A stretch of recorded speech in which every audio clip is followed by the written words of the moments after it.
the machine that's behind you, what made you join it? Because I know it's kind of like a team setting. And a lot of times you run across people who prefer to have the entire grape instead of half a watermelon. Right. So what made you, it's kind of like humbling yourself in this business to join the team. That's a great analogy. That's a great way of saying it. You really have to humble yourself in order to be successful with this brokerage. I mean, I named everything that they provide us with, right? But I didn't talk about the splits because they're not pretty, right? But you have to keep in mind with everything that they're supplying you with, there's not many brokerages that I could go to that I can look at my email and say, you have an appointment set tomorrow at 4 p.m. and here's all the particulars. Such and such, Mr. Smith was looking to sell within 30 days. His home, we're estimating the value as at, 700,000, and giving me kind of the background of what I'm walking into before I even go there, right? And like I said, everything else that they provide on the back end at no cost. So if they're doing all of that, then it's not going to be a 90-10 or 80-20, 70-30. So you've got to, as an agent, as you said, humble yourself, realize what all you've been given, and not get caught up in when you get your 1099, when you get your commission statement, wow, this is all I got and this is what they got. But what did they give you on the front end?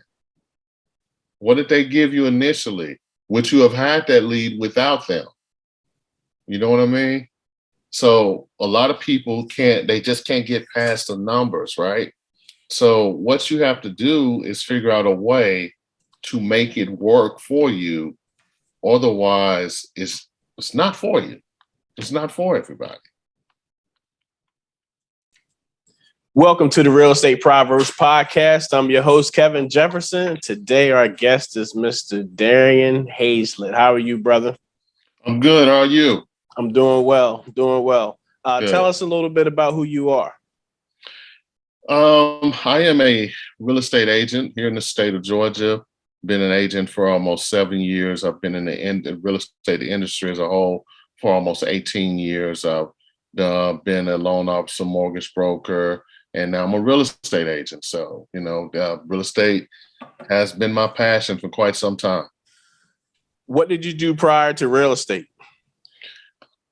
Prior to real estate, I worked in telecom. I did telecom for a period of time. I worked with with Sprint, GTE, MCI. That kind of shows my age, I guess, for those that remember MCI.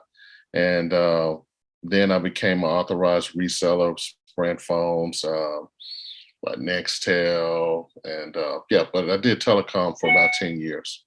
Got you. Awesome. What got you into the real estate space? I guess you were a lender first. So what got you into lending? Well, what initially happened is my wife at the time had got licensed and became a real estate agent, right? And she was doing exceptionally well. This is like early 2000s. And I was like, man, she's really killing this thing. And she's nowhere near as aggressive as me. So maybe I need to look at, transitioning into real estate. So I went and took the test and did all that good stuff. And after I passed and everything, somehow, somewhere, I went into a guy that was doing, he was a loan officer. And he began to talk to me about that side of the table and how they did things. And I was like, interesting. There might be something that I might want to do, especially what my wife does. Then, we could, kind of tag team some deals. So that's how I ended up getting into it. Wow. And once you got into it, was it as you thought it would be? Is it advertised as it actually is? Well, keep in mind, the industry, as you know, it changes quickly, constantly. So back then, we were rocking and rolling. There was a lot of different products out there. You had everything for A paper, B, C, D. If you had a 565 credit score or something of that nature, you could get a loan up to 95% LTV. If you had a 700 credit score, you could get a stated income loan. For those that don't know, that means you just clearly just state what you make. No documentation's required. And there was a bunch of other different products in between. So for me, it was like, I'm not turning down anything but my collar right now. Anybody calls me wants to buy a house, they can get a house. So it was fun times. It was fun back then. I remember at the closing table, we used a buddy of mine who was a broker out of Maryland. At that time, I was a realtor, and I looked at the settlement sheet, and I was like, they had made more. The broker had made more on the deal than me and the listing agent, and that was on the first. On the first mortgage. The second, I was like, man, they made some money. Made some money, yeah. But it was different then. It was different, very different. I remember back then you could make like loan origination could be like 3 points on a loan. You could put 1.5 and 2 on the front, 1 on the back. When you didn't have to really reveal the yield spread on it. It was just different. And then you could come back and do a refi a year later or so if you put them in like an interest only arm where you can only need this for a period of time. So we're going to refinance this thing. So every client for me was always at least a minimum of 2 transactions. Mm. So when did you become an agent? I became an agent after the money dried up. What was that? 2015 is when I became an agent. Yeah, I'd just for a period of time with real estate had kind of burnt out, as they say. I stepped away for about 3 years right in the middle there. It was just tough to do anything. So I stepped away and then I missed it. I was like, I need to get back in, but I don't want to deal with the loans anymore because, as you well know, all the products changed and they have become so stringent. I was like, well, I don't see any money over there, so let me just go ahead and try this. So that's when I became a residential agent. Got you. And how was your first year as a residential agent? My first year was pretty tough. I didn't do that well. I jumped in, and initially I was trying to, hit the ground running, as they say, with buying leads. I was doing stuff through Zillow, homes.com, realtor.com, where you could buy leads from them and we're trying to work those leads and working my own, sphere of influence, of course, and a little bit of farming.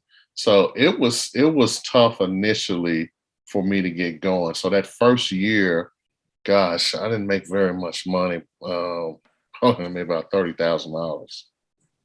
Okay. So how was year 2? Year 2, things picked up. People began to know what I was doing and got a little bit more skilled at the zip codes that I might want to farm and work, and things began to kind of take off, pick up from there. Okay. So at this point, you're predominantly buyer's agent, or? At this point, I'm predominantly a buyer's agent. So up into 2018, I was predominantly a buyer's agent. A listing here and there, but most of my deals, I was a buyer's agent. I decided to make the switch in 2019 to the brokerage that I'm at now because I wanted to become a listing agent. And I knew that's what they primarily focused on is the listing side. And I knew that they would help facilitate with me getting leads and things of that nature. Stuff that I was just burnt out on doing on my own and spending a lot of my own money for sure. Yeah, they would, pick up the bag from that perspective. And, all I had to do was go out and make the deals happen. Got you. So the transition from buyer's agent to listing agent, and now you're with a brokerage who does a ton of marketing. A ton. A ton of marketing. To the tune of about $3 million a month. Okay.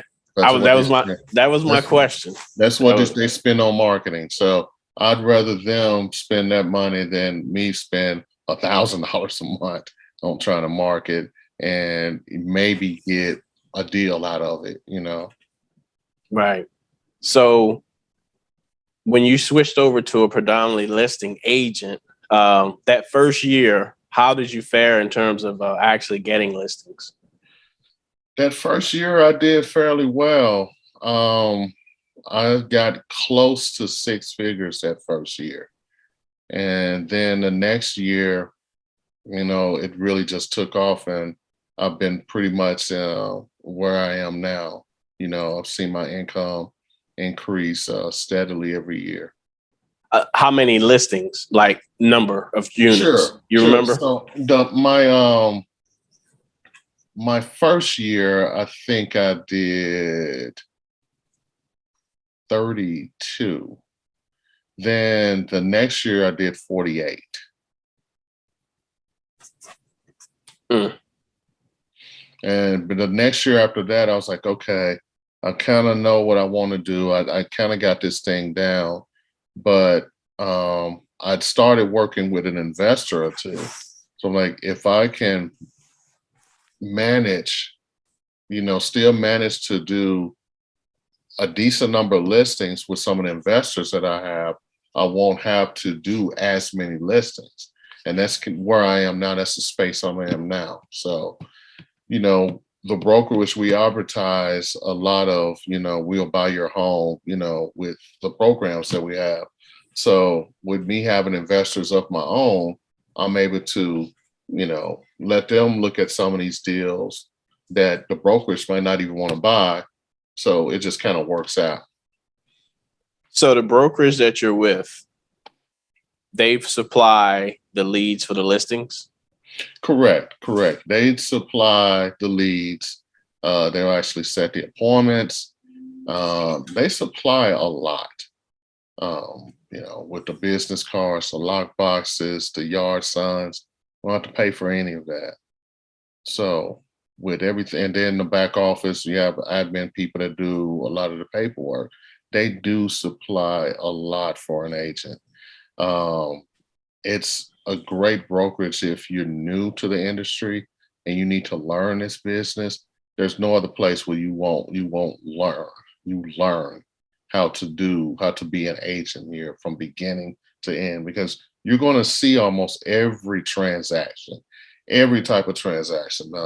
People that are in bankruptcy that need to sell their homes. What do we need to do to facilitate that type of sale? People that have gotten a home and they inherited a home, didn't have a will. Now this house has to go through probate, and then there needs to be an executor signed to the state. How do we go about facilitating that? Or there's a home with more than one lien on it. What do we need? There's just so many different scenarios that I've seen within the 3 years that I've been there that the average agent would probably take about 10 years to see. Wow. Over the last 3 years, how many listing transactions have you been in? The beginning of this year, I was a little bit over 100, so I don't know where I am now. Wow. That's a lot of listings. Mm-hmm. Some people don't see 100 listings in their career. I know. I'm aware. So let me ask, let's get to the nitty gritty. I'm going to ask you some real questions because I think it's information that people need to hear. The machine that you're behind, the machine that's behind you, what made you join it? Because I know it's kind of like a team setting. And a lot of times you run across people who prefer to have the entire grape instead of half a watermelon. Right. So what made you, it's kind of like humbling yourself in this business to join the team. That's a great analogy. That's a great way of saying it. You really have to humble yourself in order to be successful with this brokerage. I mean, I named everything that they provide us with, right? But I didn't talk about the splits because Right. they're not pretty, right? But you have to keep in mind with everything that they're supplying you with, you know, there's not many brokerages that I could go to that I can look at my email and say, you have an appointment set tomorrow at 4 p.m. and here's all the particulars. Such and such, Mr. Smith was looking to sell within 30 days. His home, we're estimating the value as at, 700,000, and giving me kind of the background of what I'm walking into before I even go there, right? And like I said, everything else that they provide on the back end at no cost. So if they're doing all of that, then it's not going to be a 90-10 or 80-20, 70-30. So you've got to, as an agent, as you said, humble yourself, realize what all you've been given, and not get caught up in when you get your 1099, when you get your commission statement, wow, this is all I got and this is what they got. But what did they give you on the front end? What did they give you initially? Would you have had that lead without them? You know what I mean? So a lot of people they just can't get past the numbers, right? So what you have to do is figure out a way to make it work for you. Otherwise, it's not for you. It's not for everybody. What do you think has allowed for you to be able to thrive in that type of model? I've just learned how the numbers work and how to make them work for me. Okay.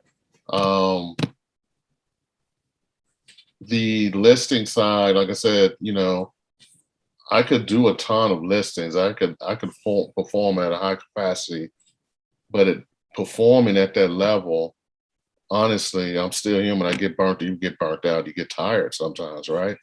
So I'm like, okay, I've got to figure out a way to work smarter. So when you work on the buy side with this brokerage, then it's one of your sphere of influence buyers, then you get paid at what we would consider a normal industry split, right? Okay. So if I've got investors that are looking to buy properties, these are my buyers. The brokerage is supplying some leads, and sometimes they don't want to buy some of the deals that come their way. I'm able to farm those out to some of my investors and give them an opportunity to make a bid on them. So when they're ready to buy some of those deals, then I get a bigger piece of the puzzle, bigger piece of the pie rather, right there, right? So that's how it works for me. I still do a decent amount of listings, and then I'm on the buy side of a lot of deals with my investors.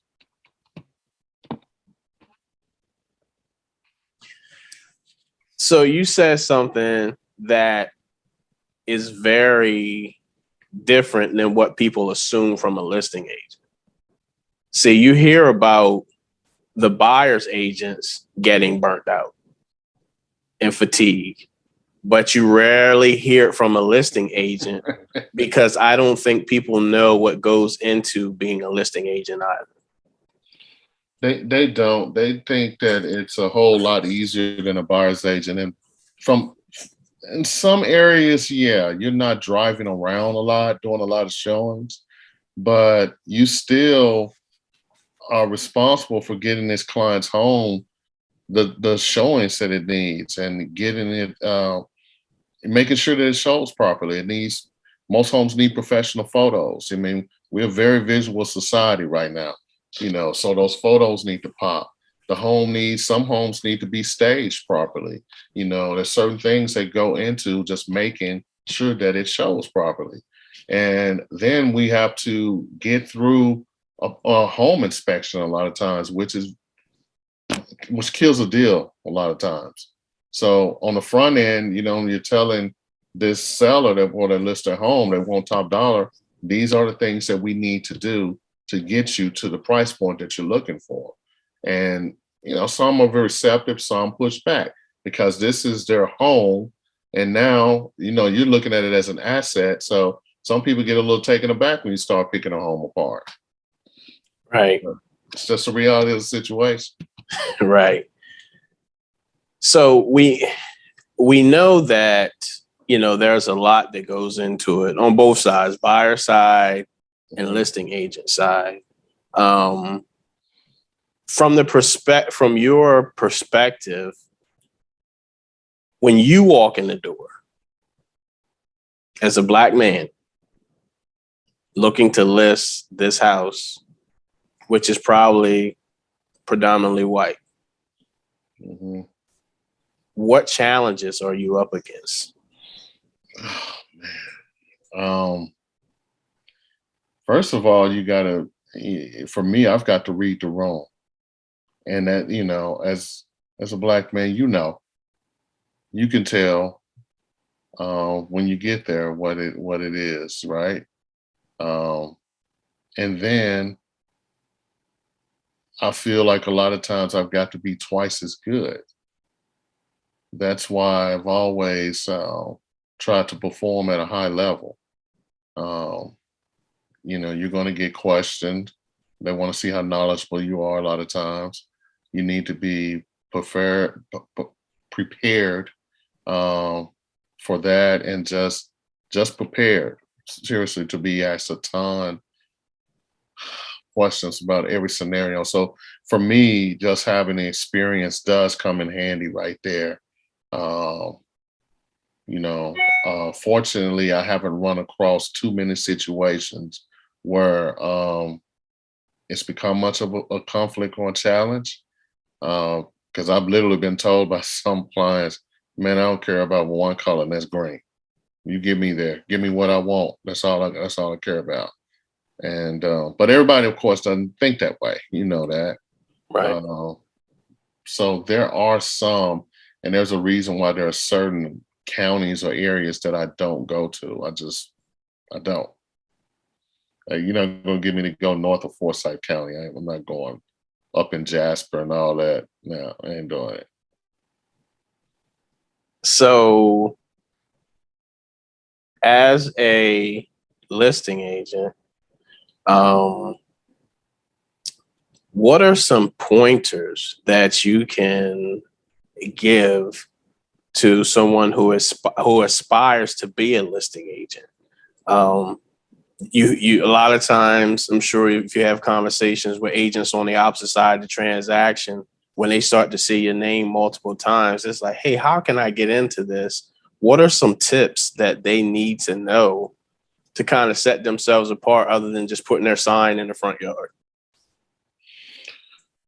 A lot of times it's the presentation. It's the marketing presentation that you present to the client when you get that opportunity to have a sit down with them. They need to know that you're going to be able to facilitate the sale of their home in a timely fashion. And here's why. You got to go through the A, B's, and C's of that, right? Exactly what you can and will do, and pretty much pinpoint what that process looks like, what the timeline looks like. Just being prepared, coming with the marketing presentation, CMA, the marketing analysis, and just be prepared to just answer all the questions that they're going to have. Because as an agent, whether you're a buyer's agent or a listing agent, you wear so many hats and so many different things that you've got to be able to do, and at a high level, because for us, it's a transaction that we do on a regular basis, right? But for them, this is a very emotional decision. Most people don't sell a home definitely not every day, or every year for that matter. So there's a lot that goes into it. You got to really be able to um, create I like to say I'm always looking for a connection, a bridge with my clients, something, a commonality that we can, somewhere we can connect on, something that we can connect, and then I build from there. That's what works for me. Got you. How is the inventory looking right now in terms of, so I guess better question, are you guys getting the abundance of calls that you were getting before, or has it slowed? Kind of give me some feedback. Sure, the calls are still coming in. They're coming in. Now actually there's been an uptick. I just saw last week where for the first time in over 2 years, over 1,000 homes hit the market, right? Um, and that is because a lot of sellers now realizing they need to get it now because it's about to shift, because the shift has already began. As you're Right. well aware, the rates have gone up a little bit. They had to with the laws of supply and demand. With all this demand, not enough supply, we got to do something to make this thing kind of balance back out, because it's been not just a seller's market, but an extreme seller's market. Well, it's got to come back down. So, that being said, yes, we're starting to see a little bit of a shift, not as many multiple offer situations. The inventory is picking back up. Some of the builders are starting to give incentives again. So I would say probably in the next month or two, things might be balanced all the way back out. Got you. Along with having everything pretty much done for you in terms of notes and times and being scheduled, what are a few other things that you do besides your marketing presentation to prepare for the listing? Do you go out and preview it, like ride by the Sure, neighborhood, sure. or? So what I do for any appointment is what we call pre-appointment prep. So the moment that after I get an appointment, I immediately start doing my homework. First thing I want to do is I want to pull the property records and see how long they've owned the property, get an idea of what the square footage is, how many bedrooms, and all that good stuff. Then once I do that, I start looking for comps based off of the property records, right? Go back 6 months, I look within a mile radius for similar homes of similar age, similar type, bedrooms, bathrooms, all of that. And then I'm able to kind of I kind of have a general idea of what the home might list for without me even being there, right? Once I get there, that's when we'll talk about that actual number. So those are some of the things that I do before going out. And then of course I have all the listing paperwork already ready, for them to sign. And I walk them through every document that they're signing and explain the importance of everything that we're doing. Now once we do that and they've signed the paperwork, if they're looking to go to the market immediately, I got to set up professional photography after that. Normally that's going to come about 3 to 5 days from there with a nice description, and then boom, we're on the market. When you go to your listing appointments, out of 10, how many do you walk away from without the listing? That's a great question. It's with it being with the market shifting the way that it had, a lot of times I was not getting the appointment on the first appointment. It would be more follow up, right? Because the sellers have become a little bit more savvy and start to feel like they really didn't need us, that they could sell this house on their own. And of course, they're getting into the money aspect of it. Well, my neighbor John, he's a real estate agent part time, and he told me he could do it for 2%. What can you do? It was a lot of those conversations, right? Because it felt like anybody could stick a sign in the yard and sell it. And to a certain extent, yeah, you can. So if your neighbor John that sells real estate part-time, you can sell it for you, sure, but he does this part-time. So you're going to get part-time service. Whereas someone like me that's, skilled and been doing this for a while, I'm going to be able to facilitate sale from beginning to end a whole lot easier and quicker than John. Wow. How many listing appointments you think you go on in a week? On the average week, probably two, one to Okay. two. Yeah. Okay. With that,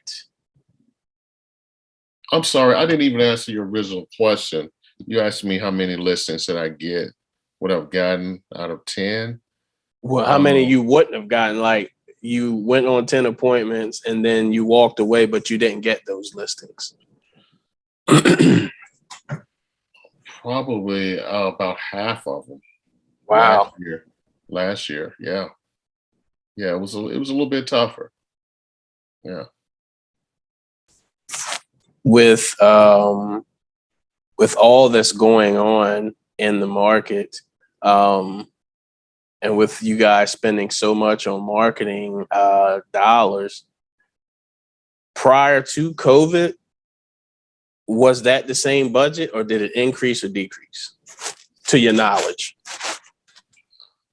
I think it's probably increased since post COVID, because we have grown our footprint. We're in different states and different cities now.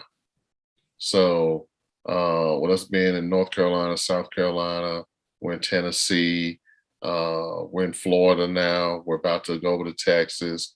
We just opened in Alabama. So, expanding that footprint, I'm sure the budget has gone up. Yeah, we were, I know it's off top. We were riding to Florida a little bit ago last week.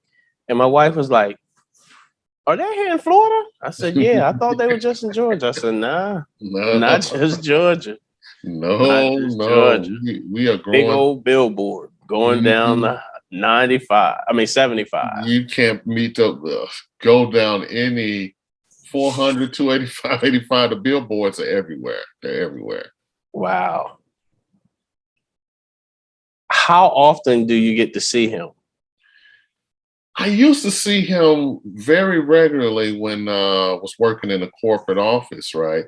Um, on back then, probably like once a week. Now, we moved and the corporate office is just corporate. Our office is like down the street. So I Gotcha. don't see him as much now. Uh, Probably like, once or twice a month on a Zoom meeting or something. Now is when I see him. How hard was it? Um, how hard was it for you to get a grip of being a listing agent? What I mean by that is knowing that, yes, they called you and you have an appointment, but you're not going to walk away with every listing. Right. It was a challenge for sure, because a lot of people, the majority of the people call in, they're looking to sell off market. So there's a bit of a pivot when we get to the appointment, right? Because off market is not for everyone. You get there, you got to explain to them, the process and what that looks like. And yeah, we can sell it off market, but these are what those numbers might look like. And here's why we should go on market. And this is what we can do. And this is how long this will take. And this is what this process looks like. So um, that is a challenge a lot of times, because some people have it set in their mind, this is what I want. I don't want anything else. Now you're coming over here telling me about something totally different. I feel like this is just a bait and switch thing. So it can become a challenge sometimes. What what drives you to continue to stay? Because at what you do and how you do it, that is high paced, fast paced, high paced. What drives you or what keeps you sane? Honestly, I like being busy, right? I like being busy when I'm not, I'm ashamed to say I'm constantly checking my email, you know. Uh, if I'm not getting a text or it's not ringing, I'm picking up this thing working.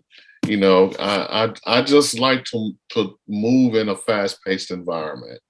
I kind of need organized chaos, for lack of a better confusion term.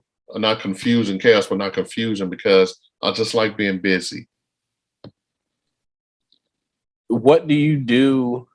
Do you do any do you get any coaching? We do.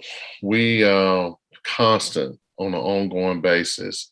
There is I can't say enough about the opportunities to learn and grow within this brokerage. There's always a class. There's always some type of training that's being provided on an ongoing basis. That's one thing that they're going to do. They're going to make sure that you're prepared and you're motivated. Do you feel that in the model that you're in, that you could retire from that? Like, instead of opening up your own brokerage, because that's the sexy thing to do now. It is. It is. You know, everybody thinks that being a boss is just what it ultimately is all about.